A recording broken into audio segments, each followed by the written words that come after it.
here we are, podcast number 2. Hello everyone, I'm Andrew Runagall and I'm here with the NPUK Podcast, the second one, as I've just mentioned. And today we got Jen from North Wales. Hi. And we got Will from NintendoLiverpool. Oh yeah. Okay. Alright, so has been a bit of a gap between the last podcast and this podcast, but things have happened over the last few weeks, but we'll get to that in a sec. So anyway, let's introduce the two guests today. So Jen, as you can see, from Nintendo North Wales. Yeah. How's your how's your group? Yeah, been running it since 2012 with the husband. It's been online for last year, of course. I haven't been as involved online because I'm more about the physical events, but we have kept going. Most recently playing Among Us, I think. So yeah, all good. Okay, and Will, you up there in Liverpool? Yeah, I'm Will. I'm from Nintendo Liverpool. I've been involved with the Nintendo Liverpool team for about 6 or 7 years now, but I recently took on the leadership role for Liverpool over the last 2 or 3. But just like with North Wales, we're not much with an online presence. We've normally just got like a physical event thing once a month going on. Yep. Okay. Yeah, and as mentioned in the last podcast, I'm from NintendoSouthend down here in Essex. We do group up with the Nintendo Basden, which is just about 10 miles down the road from us. So for the time being, we are doing our meets online, and yeah, they're going very well, and you can actually find some of our meets on YouTube, so that's worth looking up. Anyway, on with the podcast, and what have we been playing this month? I would say week, but it's been a bit longer than that. Who would like to go first? I can go first. Yeah. Go ahead, Jen. I was trying to remember because May's been a very long and weird month for me. I don't know how it's been for everybody else, but it's gone both fast and very slow. I've been busy writing, so that's one of the side things that I do. But I have been playing Miitopia since that came out, so I know we'll be talking more about that in a bit, so I'll leave the details on that for now.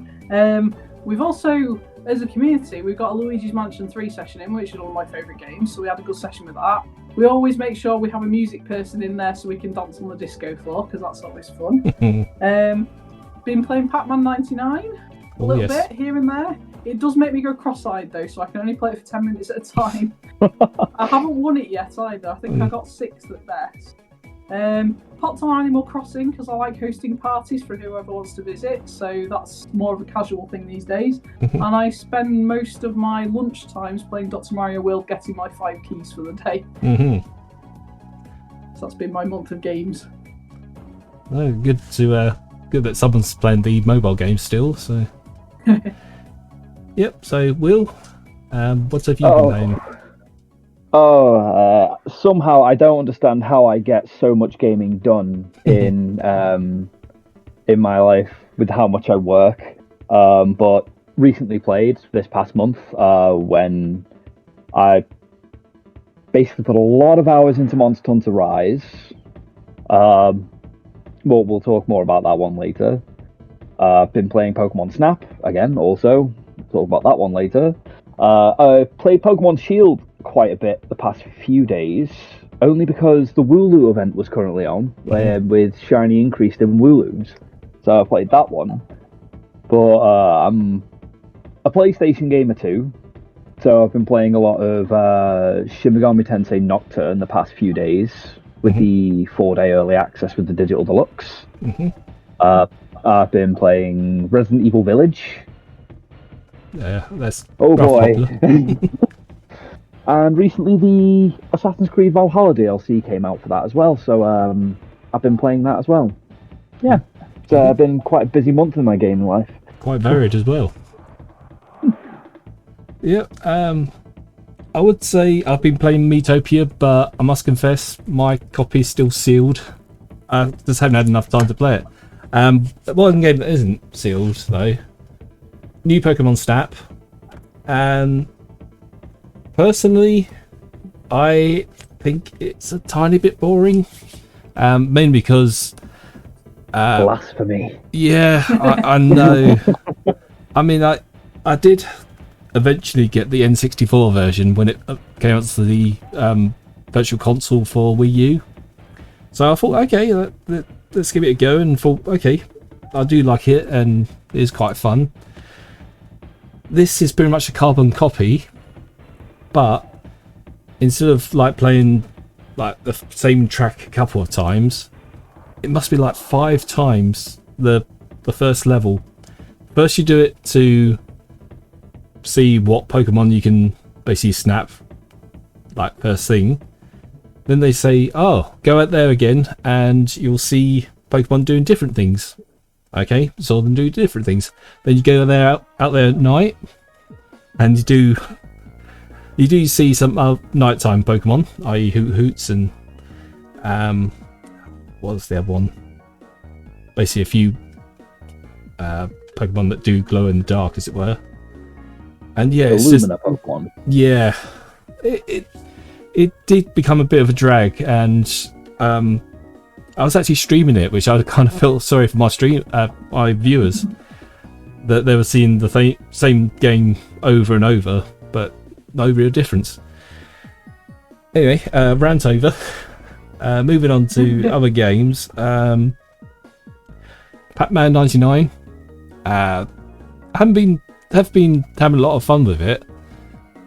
My frustration is you can have like a really good game going on, but you end up in like 47th place, or you could have a really bad game and someone end up in the top 10. It just hasn't got a quite balance. Can't navigate around the red Pac-Man very well. Yeah, when they all appear, my brain just gets confused. Yeah, it's so like a barrier, obviously. Yeah, being what they are, instant death. Yeah, that just, when I like first saw one, I thought red Pac-Man, that surely means something good, but no. Yeah, it's instant game over.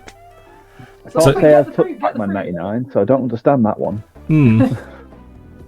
I assume it's like a little red Pac-Man that chases you down and kills you. It does, unless you get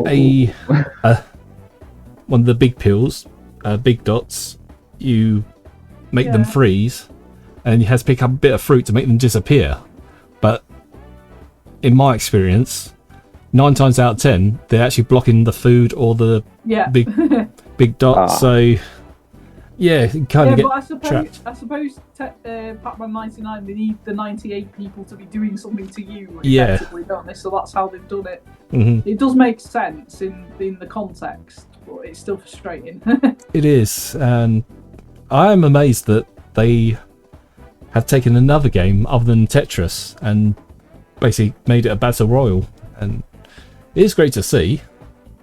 Yeah, it's just a tiny bit frustrating at times when you get trapped and you can't really blame the ghosts. What else have I got? I've actually been playing some Super Bomberman R, because at the time this podcast was recording, Super Bomberman Online hasn't been released yet, so I'm just warming up to that. So very much looking forward to that coming in the next few days or so. And yeah, that's pretty much what I've been playing. So yeah, yes, I've been looking forward to Bomberman as well. Although I'm not very good at it, but he's the best at it in the region. I'm rubbish compared to him, but I still enjoy playing it.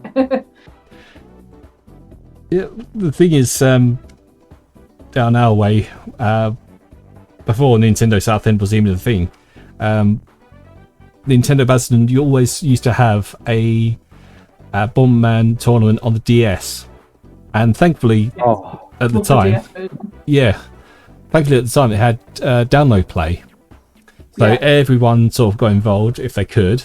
Thankfully we had the 2 versions of the game, so some people played the original, just Bomberman DS, and then there's Bomberman Land, I think it is. And it's a bit more bit more. What's the word? I'm not saying technical, but there are more items. There's more. Yeah. So it's a bit more unpredictable. The second one. Yeah, definitely.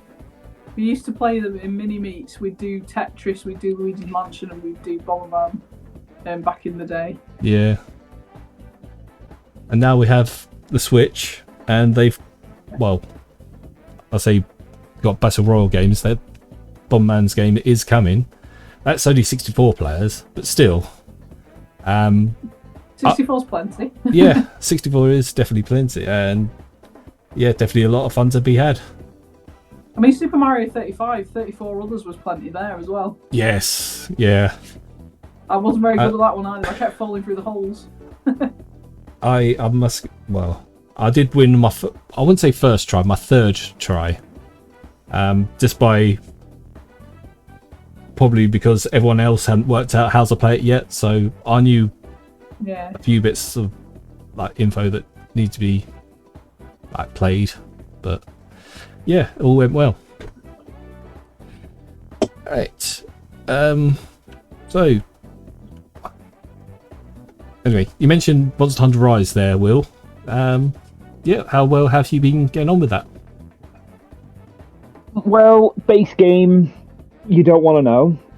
Before Update 2.0 came out for it, I had put in 200 hours into the game. So that's a healthy amount. I was very upset when I found out that all of the quests that I had been doing hadn't actually counted towards my Hunter rank in the background like it had done in previous titles. Oh dear. Yeah, so when Update 2.0 did eventually come out, I literally had to start building my Hunter rank points up from there, and I'm currently about Hunter rank 114 or 40. I don't fully remember now. It's in triple figures, so yeah, it's doing well. But for Monster Hunter Rise news all over, as of this recording, the next update news is coming tomorrow afternoon. So I'm very much looking forward to that. Yeah. Cannot wait for that one. Ooh. Speaking of news coming, Sonic, he's got a I can't remember what they call it. I want to call it a Sonic Direct because that's what it is. But Sega's called it just a Sonic Stream, I believe. Yeah, it has been given a Sonic Central. Sonic Central, that's the one. Yeah. Who else used Central? I swear another game company has used Central as a one of their presentations. But either way, yeah, it seems a bit weird that all of a sudden there has been announcements of various games. A lot of companies, and not just companies but IPs in general, seem to be doing a lot around about now. I don't know if it's because it's just become the start of the new financial year that everyone's going, hey, look what we've got for you for the next year, get excited please. To try and hype up the sales. Yes. Yeah. Yeah, that's probably is it. Just everyone can go out and buy games again, even though they already could, because sales figures have already shown that things have been going quite well, especially for Nintendo themselves. Even I just saw on Nintendo Players UK's social media, Miitopia entered the charts at number 2 this week. Yes, I saw that. That's amazing. Oh, nice. Yes. I do want to get it, but I don't know what it is. There's just something about what I've heard of the play style itself. I've heard it's really, really fun to play, especially because it's got such heavy customization.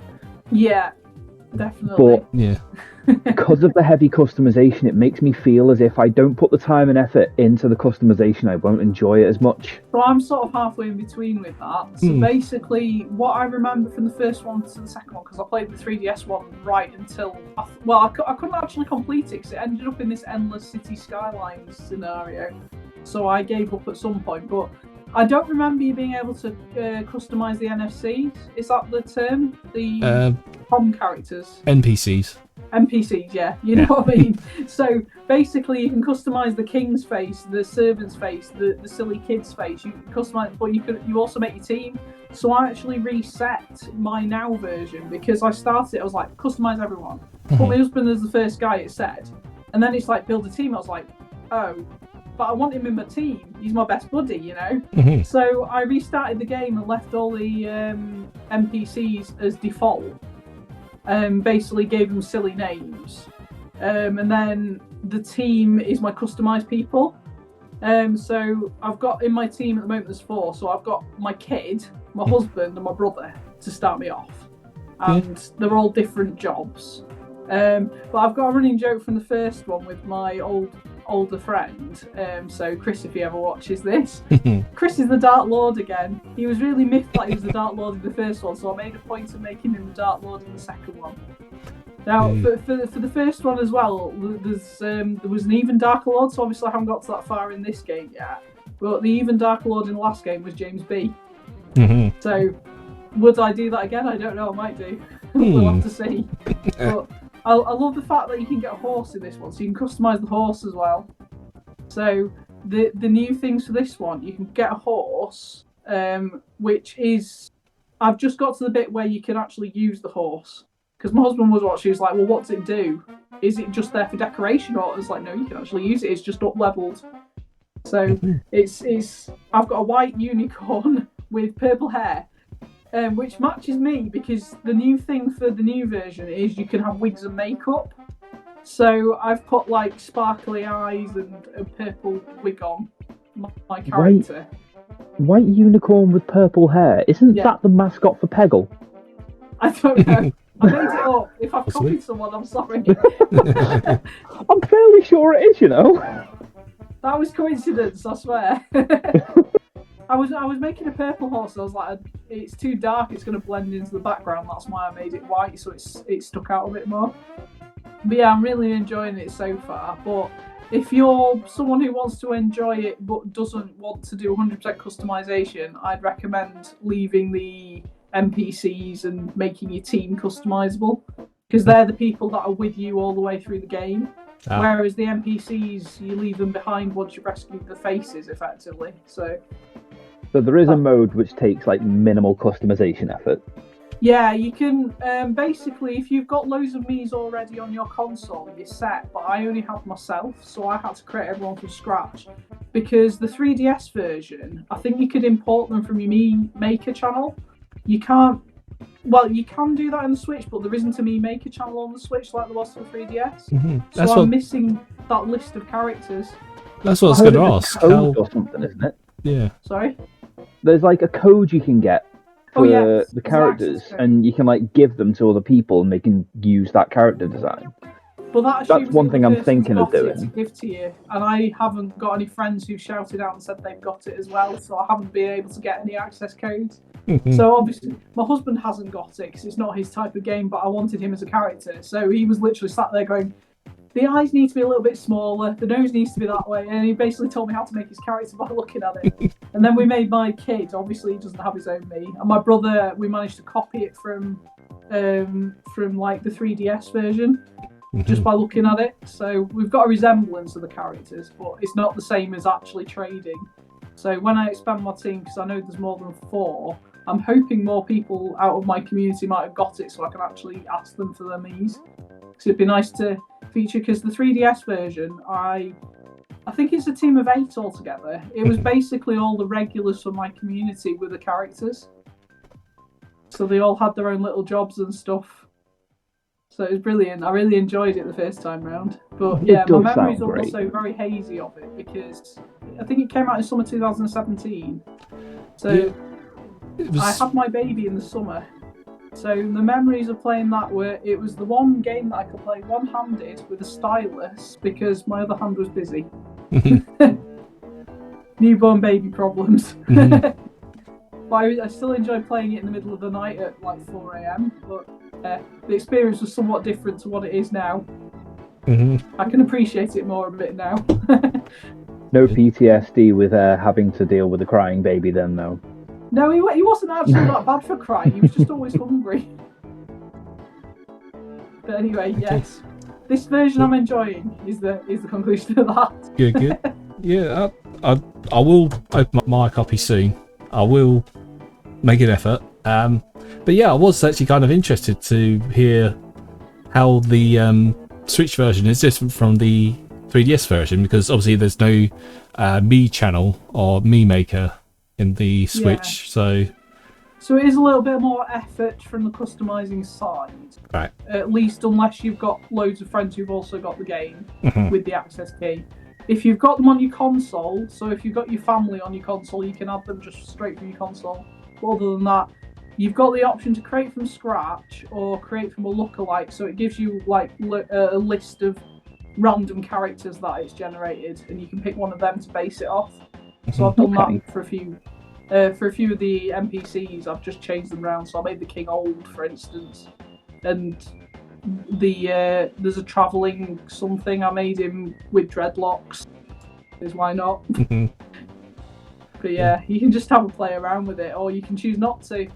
Because the NPC bit, it does give you a fill-in character, and you can just choose that if you want to leave it. So it's quite flexible. Oh, good.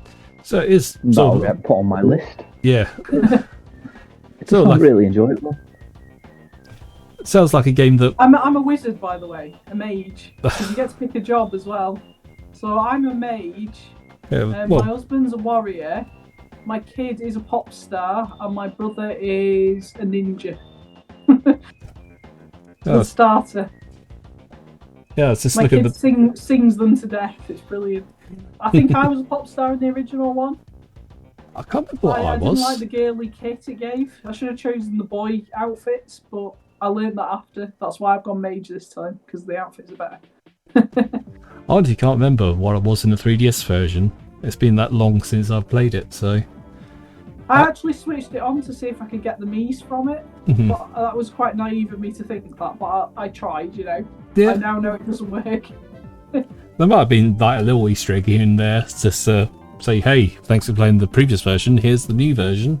Yeah. With all the Miis that you wanted. Would you like to transfer all your characters over? Yeah. Level 99 or whatever it was. But no, it's a fresh start. And yeah. I'm not saying it's in a bad way, but yeah, I suppose when we get Meets up and running again, we're all going to be exchanging codes for Miis. I hope so. I can't wait till physical Miis get back. We haven't. We sort of discussed it loosely, but we're relying on the venues because we rely on university venues. We're waiting till the university opens up, really. But we might be able to plan an outdoor meet in the meantime. But yeah, we're looking at probably midsummer for that now. Yeah, well, apparently there is going to be a heat wave coming soon, so hopefully the weather will hold up. I'll be on the beach. Yeah, don't say that to me. I don't do heat very well. Oh dear. It makes me crazy. 5 minutes down the road for me. We've been hanging out at the beach every time it's sunny on a Tuesday recently. Yeah. Why not? Pretty much the same here down in Southend. There's pretty much a whole beach, and then behind that it's an arcade, whole row of arcades. So perfect. Yeah, we're missing the arcade bit, but yeah. We've got ice cream. That's a good substitute. It's got to be done for D-side meets.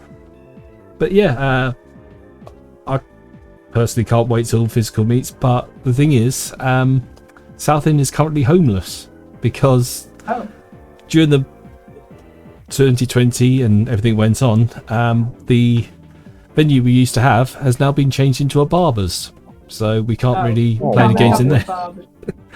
Yeah, I mean you could, but you can have a competition to style your hair like Miitopia. Yes. You can pick all the hairstyles of Miitopia. I was saying to Dylan last night when I was putting the wig things on, I was like, I'd love hair like this in real life.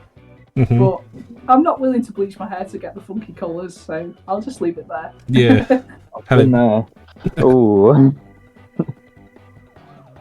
Yeah, at least in Miitopia you can actually, or on your Mii, you can actually change it back if you don't like it and change it a certain way. Well, I'll say it's a wig because my usual Mii hairstyle's underneath. So I've got centre parting with little bangs down the sides. That's my traditional Mii hairstyle. Yeah. Mine's just, well, how mine is just like swept over that way and jobs are good. Established in 2012 or whenever I got my 3DS. Yeah. Anyway, have we been playing anything else? I've already ranted about new Pokemon Snap, mentioned Monster Hunter, we've mentioned Miitopia. Oh, Pac-Man 99. Yeah, we've discovered that sometimes it's not as straightforward as possible. Like, yeah, can't get the words out. Sometimes it's a bit difficult and you finish like in the top 10, and sometimes it's easy, but you finish in like the bottom 50. So there we go.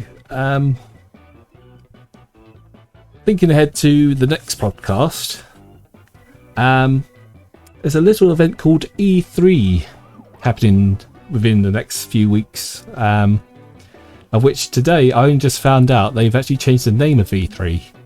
The initials are still EEE, but instead of the Electronic Entertainment Expo, it's the Electronic Entertainment Experience now. Because I never knew what E3 meant in the first place, so I've learned something today. Have they only temporarily changed that while they haven't been able to do any kind of physical expedition for it? I am hoping that is the case. Because Experience, it's... Well, everyone calls it E3. So no one's going to call it by its full name, but it just seems a bit weird having Expo replaced with Experience.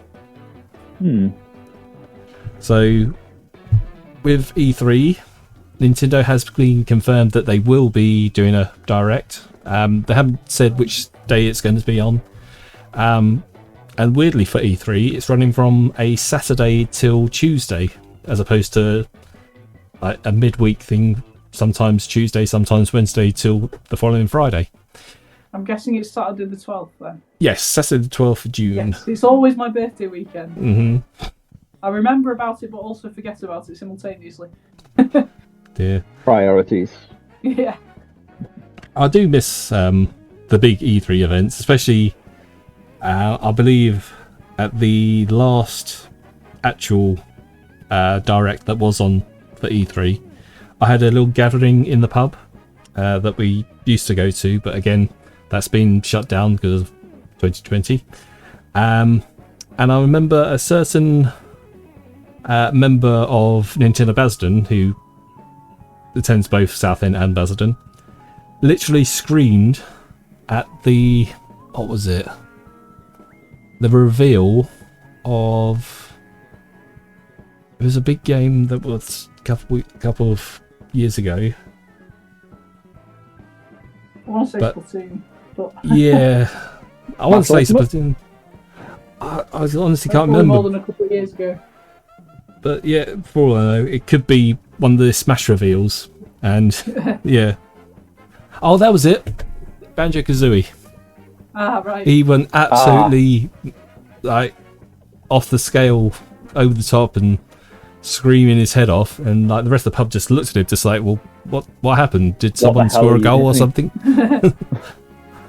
But yeah, so E3 is always an exciting time.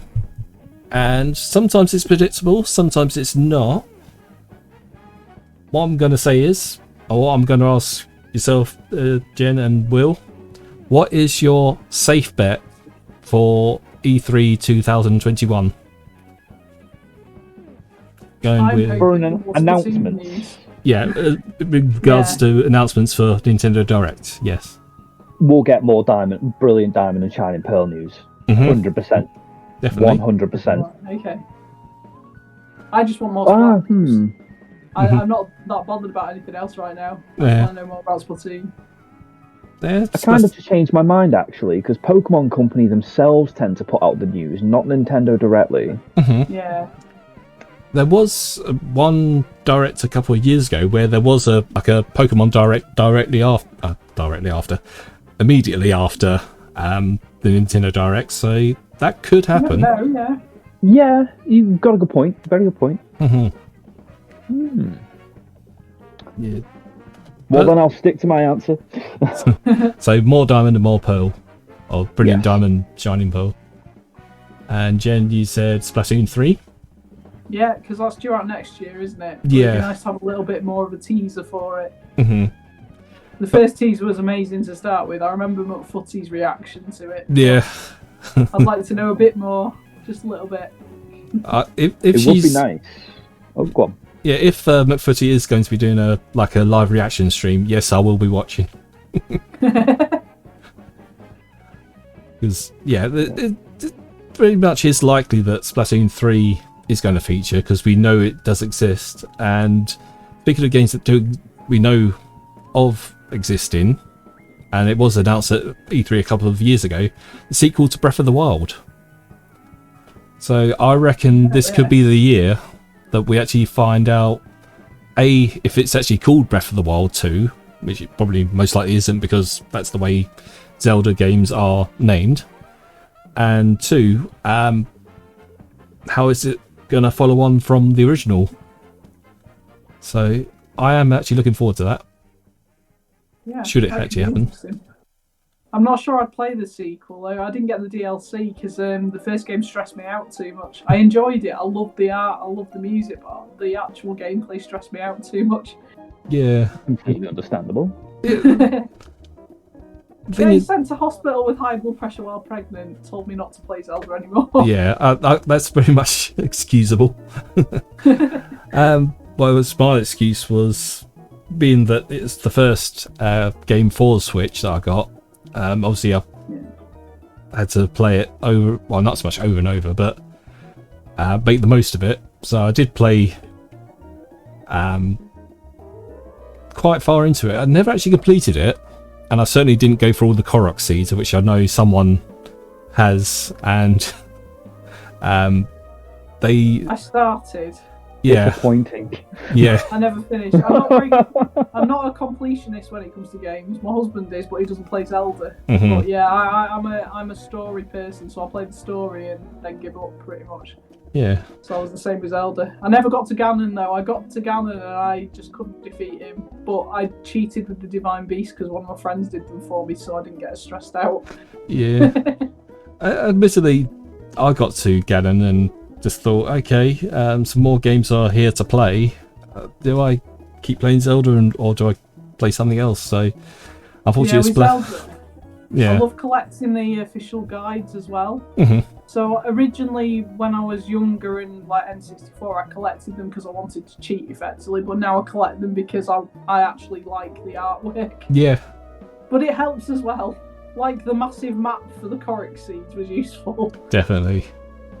I did have a mobile phone app back in the day, and if you zoomed out, literally it did look like everything was the Korok seed.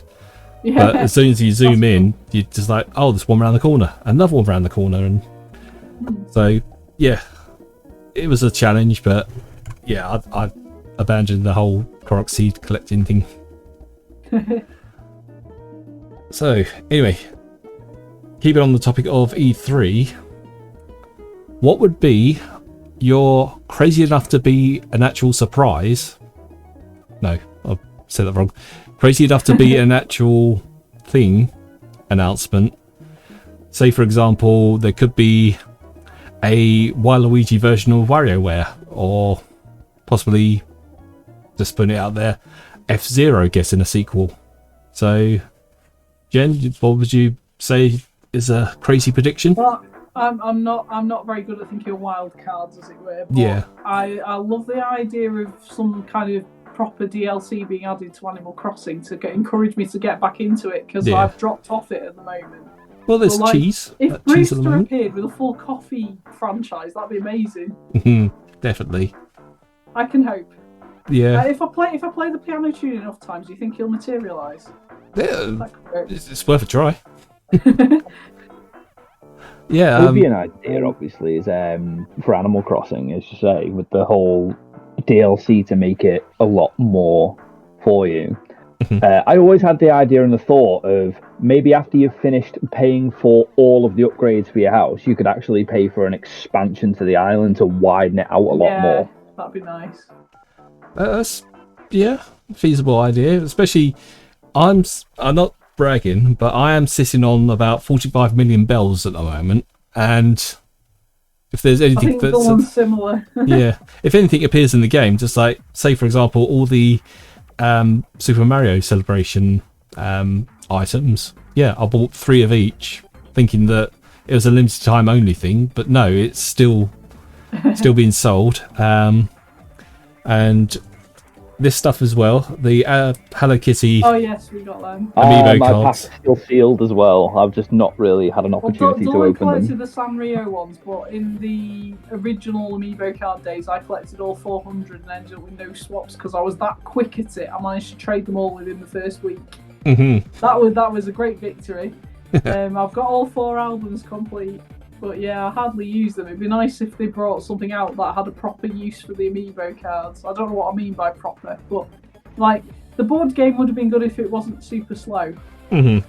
Maybe they could try again with that. I don't know. Funny you should mention the Amiibo Festival. It is the only game I actually started playing and actually fell asleep while playing it. It was a bit embarrassing because I was with my ex at the time, and she basically just had to prod me every time, just like, it's your turn, just like, yeah, I don't know. I remember I went round to a friend's house and there were 4 of us and we were really excited to play it, and it was like an hour in and I was only supposed to be there like 40 minutes or so. I was like, has it ended yet? No, we've still got like 20 turns to go, and I was like, yeah, we're going to be here forever. it so was not as fun as Mario Party or anything like that. It needed the pace of Mario Party, I think. Yeah. But the Animal Crossing version with Amiibo cards, yes. Mm-hmm. So, Will, have you got any other predictions? Wild predictions here and there? Mm-hmm. Only because they're now in Smash, they have an Amiibo. I would like a Banjo-Kazooie collection on Switch, please. Yeah. That would be amazing. Yeah. I haven't played Banjo-Kazooie since the N64 days. I've played it on the Xbox One with the Rare Replay collection. Yeah, same but here. that was about 3 or 4 years ago. Yeah. So I would like to actually sit down and play through with them properly and just... Probably 20 years since I last played it. Wow. The original N64 version on the N64 when I was mid-teens. There you go. Mm-hmm. I've still got it as well, somewhere in a box where my child can't get to it. Mm-hmm. Good. Good. I did have... Yes, that would be my wild prediction. Yeah, My wishful want. Possibly with even Banjo 3E to go with it as well. I can't remember what my prediction. I had a good one earlier today, but possibly something along the lines of like WarioWare, but using obviously all the bits and pieces on the Joy-Cons, i.e. the infrared sensor and all the motion controls and all. So I'm not saying it's completely out of the question, but it is a lot less likely than, say, Breath of the Wild 2 or any other like things that we already know. For a while, have we? No, the last one was on 3DS. We haven't got a Switch one, have we? So no, we're definitely got to be on the cards somewhere. Somewhere down the line, the next year or two, we've got to have one. Hopefully perfectly timed for when we're back to physical meets, because WarioWare was always popular at physical meets. Yeah. Christmas time, there we go. Definitely. It will sell millions and everyone will be, well, the arms are going to be really dingly dangly because, you know, waving the Wii remotes, Joy-Cons around, and yeah, just generally having a good time. But yeah, I reckon this E3 could be, I'm not saying back to form for Nintendo, because I'm not saying the last few E3s weren't great, but I think we're at the point where the Switch, its software is not getting old, but everyone is experienced with it and knows its limitations and all. So what you're saying is, mm, it needs to happen. yeah, I don't like saying Switch Pro, but No, yeah. I can't stand that name. Yeah. I see it everywhere, and I can't stand it. Funny thing is, it's only two companies that use the word Pro for their premium items, and that's Apple and Sony. At no point has Nintendo said, "Oh, we'll call it the new Pro controller." Well, yeah, Console-wise, I'm guessing. yeah, Yeah. But yeah, with 4K visuals and HDR and 60 frames a second and all this jargon that, Nintendo players don't really need like the latest graphics and the latest, the speediest processor and all that. It could happen though, because it is one of those things. Nintendo, I don't remember how long ago it was. I remember it was during some sort of press conference where someone from Nintendo actually said that Nintendo aren't a company that are trying to compete with Sony and Microsoft. They are that company that everyone has got one or the other of those and a Nintendo console. Yeah. Well, one thing you can say is they are Nintendo comfortably in the middle. Yeah. Nintendo own their niche. Yeah. So that's the term. That's my term of the year. Well, hence Own where. their niche.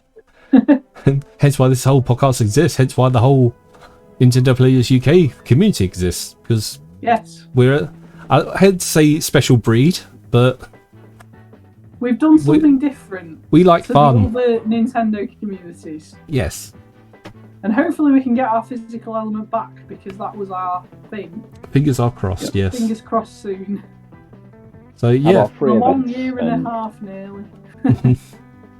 So yeah. For those who would like to see if a Nintendo community is near them, you can go to NintendoPlayersUK. We're also on Facebook, we're on Twitter, we're on Instagram. So yeah, you can follow those accounts and see where your local groups are. So yeah, I think we'll better wrap it up there now that I've mentioned all the social medias and the website. So thank you, Jen, and thank you, Will, for podcast number 2 of the Nintendo Players. Yeah, thanks for having us. Oh yeah. See you next time. Bye bye.